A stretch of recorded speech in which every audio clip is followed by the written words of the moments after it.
semangat, tegakkan wibawa dan martabat pers. Jurnalis mari bersatu, bangun solidaritas, cegah kriminalisasi pers, lawan intimidasi dan teror. Ayo bersatu dalam forum pers independen Indonesia, di bawah bendera FPI. Ya, selamat sore. Saya Ibda Theodorus Risupalesa, Kabiro Reskrim Polres Morotai Utara. Di sini saya akan menjelaskan kronologis kejadian tentang tindak pidana yang disangkakan kepada saudara MA. Tersangka MA dikenakan pasal 362 junto pasal 55 ayat 1 ke 1E KUH Pidana. Kronologis kejadiannya pada tanggal 20 Juni 2021, saudara HP melakukan panen buah kelapa sawit milik PT KDS yang terletak di blok 275 dan 275A Desa Momo, Kecamatan Mangsuwato atas perintah saudara MA dan diberi upah oleh saudara MA. Dan setelah dilakukan rangkaian penyidikan dan penyidikan ditemukan alat bukti yang cukup untuk menetapkan saudara MA sebagai tersangka tentunya sudah melalui mekanisme gelar perkara.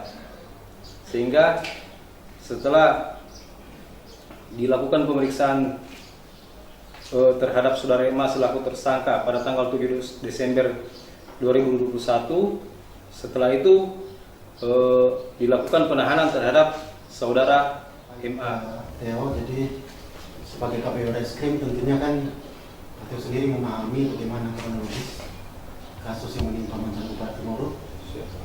Kemudian hal utama yang ingin kami pastikan adalah terkait dengan adanya sejumlah pemberitaan kemarin bahwa mantan Bupati Moro tersebut ditangkap dalam kasus ini.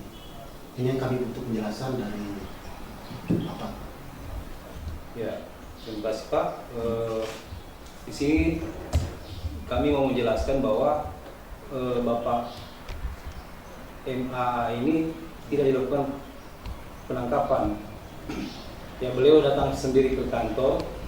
Awalnya itu panggilan sebagai tersangka. Setelah ditetapkan tersangka, kami melakukan panggilan tersangka. Jadi beliau harus hadir tanggal 2 Desember. Akan tetapi setelah dikonfirmasi oleh penyidik kami, beliau menyampaikan kesiapan dari penasihat hukum beliau nanti pada tanggal 7 Desember. Nah, karena memang itu ada hak beliau untuk didampingi oleh penasihat hukum dengan pasal yang disangkakan itu ancaman 5 tahun atau lebih, maka kami dari penyidik memberi kesempatan kepada beliau untuk mempersiapkan diri, termasuk dengan penasihat hukumnya. Jadi saat itu kami diperintahkan oleh Pak Kasat untuk memberi kesempatan kepada beliau sesuai dengan hak-haknya yang diatur dalam KUH. Jadi memang Pak Theo, yang bisa kita pastikan bahwa dalam peristiwa ini Pak mantan Bupati Moro itu memang tidak ditangkap oleh pihak Polres atau pihak penyidik, ya? Tidak, beliau datang sendiri ke Polres. Artinya dalam kasus ini beliau kooperatif. Sangat kooperatif. Sangat kooperatif. Itu yang pertama. Kemudian yang berikut, ada semacam sinyalemen di luar, terutama dari penasihat hukum, bahwa pihak penyidik agak keliru ini menempatkan soal pengenaan pasal terhadap yang bersangkutan. Bagaimana pendapat pihak reskrim? Ya, saya jelaskan di sini bahwa kami dari pihak reskrim sudah melakukan pendalaman melalui mekanisme penyelidikan. Kemudian kita gelar perkara. Di gelar perkara itu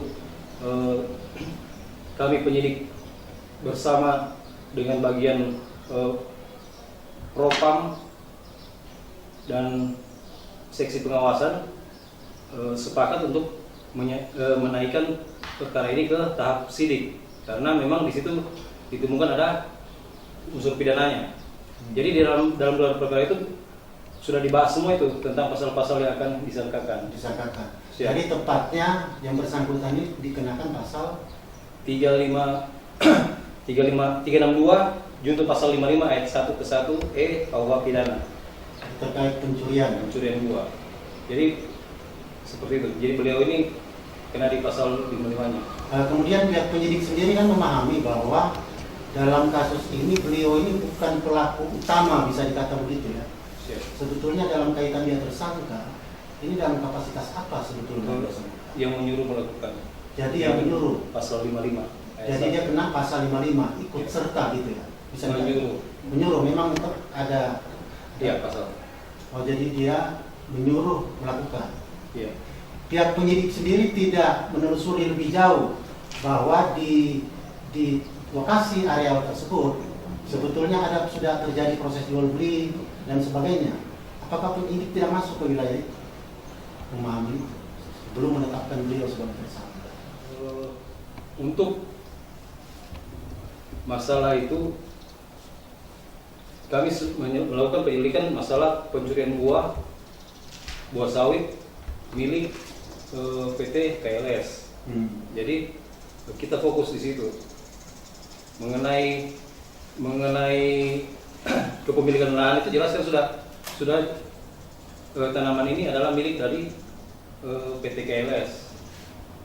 Kalaupun ada dalam hal ini sebagai pelapor ya dalam kasus ini. Jadi artinya begini, itu yang saya mau pastikan tadi, dan saya kira juga teman-teman di luar, masyarakat di luar perlu memahami kerja penyidik, memastikan betul bahwa karena pengakuan dari pihak kuasa hukum bahwa di sana itu sudah ada jual beli. Artinya dia menyuruh pada lokasi yang sudah dia beli. Apakah penyidik tidak masuk ke ranah itu menelusuri jauh sebelum menetapkan yang bersangkutan sebagai tersangka? Waktu itu kan sudah sebelum dia diperiksa sebagai tersangka, Pak. Iya. Dia terlebih dahulu diperiksa sebagai saksi. Sebelumnya sebagai saksi. Jadi laporan dia diperiksa sebagai saksi. Setelah itu kita gelar perkara lagi. Iya. Fakta-fakta semua yang dia sampaikan, saksi-saksi lain. Jadi tadi kan yang saya bilang pertama dari penyelidikan naik ke penyidikan. Setelah itu kita di penyidikan itu periksa saksi-saksi. Iya.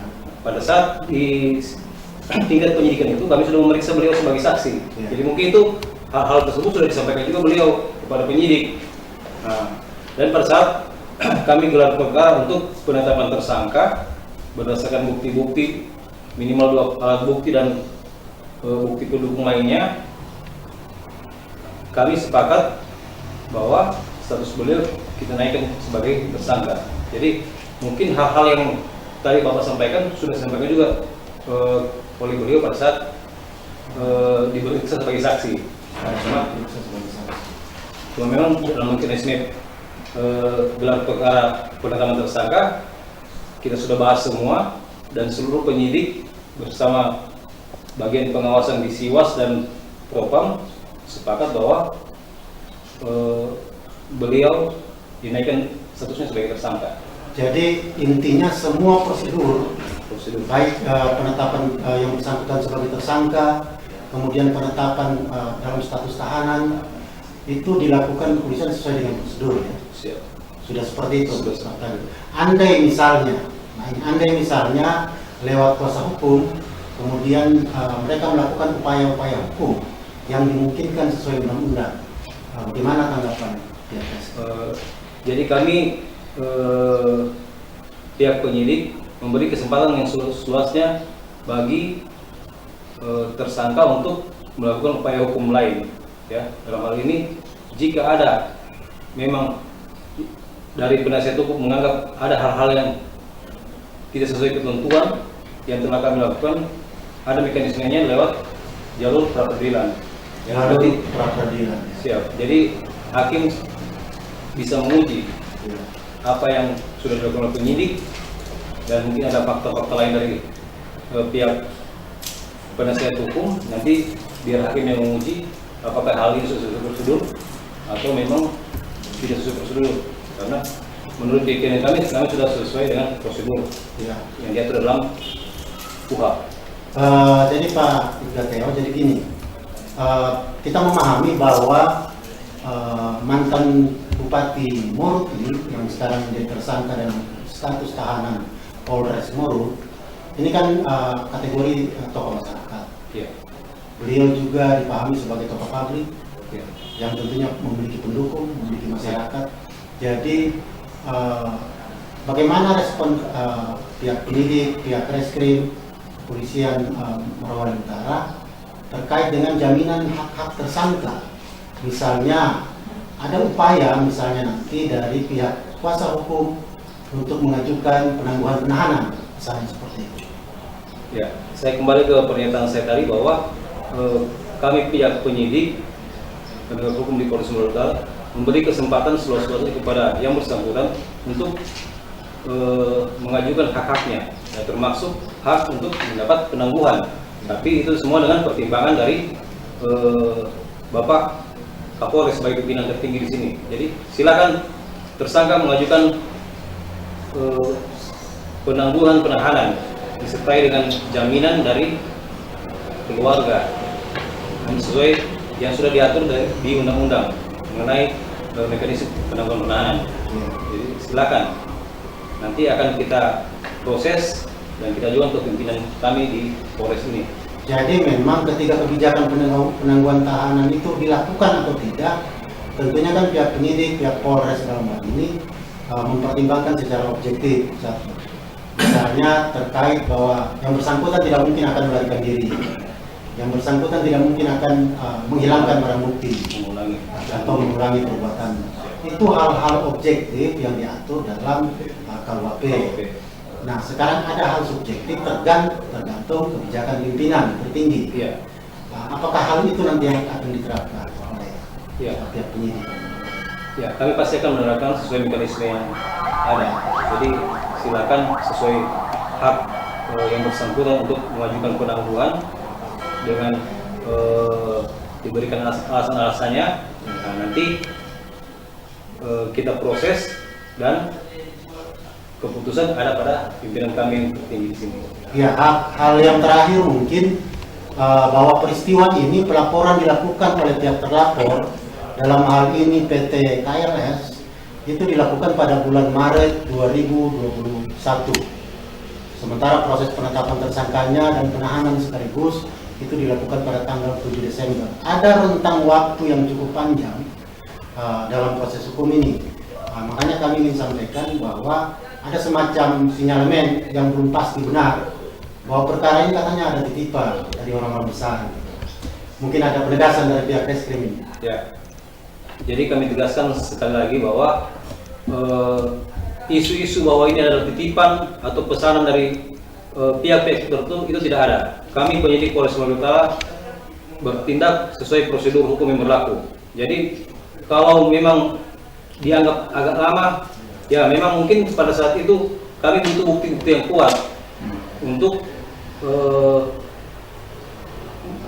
mengembangkan kasus ini. Ya, jadi tidak bisa juga kan kasus itu macam-macam. Ada yang bisa langsung cepat diungkap dan ada juga yang butuh proses. Ya mungkin beliau punya ini karena kami memang mau mematangkan benar-benar proses penyidikan terhadap beliau. Jadi supaya tidak ada isu-isu atau fitnah-fitnah tertentu dari pihak lain bahwa kami tidak profesional. Jadi memang masa penyelidikannya itu cukup panjang. Jadi memang kami matangkan benar bukti-buktinya. Apalagi beliau ini seorang tokoh masyarakat ya. Ya, memang Tentu pihak Polres dari awal sudah memastikan tidak akan bergabah dalam kami cukup hati-hati, Pak. Cukup hati-hati. Ya, demikian sedikit penjelasan dari kami pihak penyidik Polres Morowali Utara mengenai kasus yang kami tangani yang menyangkut mantan Bupati Morowali Utara Bapak MAA. Jadi di sini kami tegaskan bahwa kami penyidik Polres Morowali Utara bertindak secara profesional dan mengedepankan asas praduga tak bersalah. Adapun hak beliau tetap kami jamin sebagaimana yang diatur di undang-undang. Kepada masyarakat dimohon untuk tidak mempercayai isu-isu yang berkembang di luar mengenai adanya titipan atas permasalahan ini, ya, karena semua sudah melalui mekanisme yang ada dalam KUHP dan Perkap dari Bapak Kapolri. Terima kasih dan selamat sore.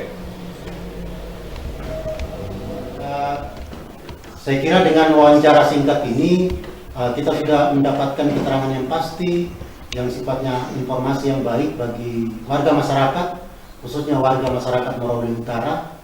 Jadi kita serahkan kepada pihak kepolisian untuk melakukan proses hukum sewajarnya sesuai dengan peraturan perundang-undangan yang berlaku, dan juga kita pastikan bahwa hak-hak hukum tersangka dalam hal ini mantan Bupati Morut itu benar-benar dapat dijamin oleh pihak kepolisian. Saya kira demikian wawancara singkat kami. Terima kasih. Wabillahi taufiq wal hidayah. Wassalamualaikum warahmatullahi wabarakatuh.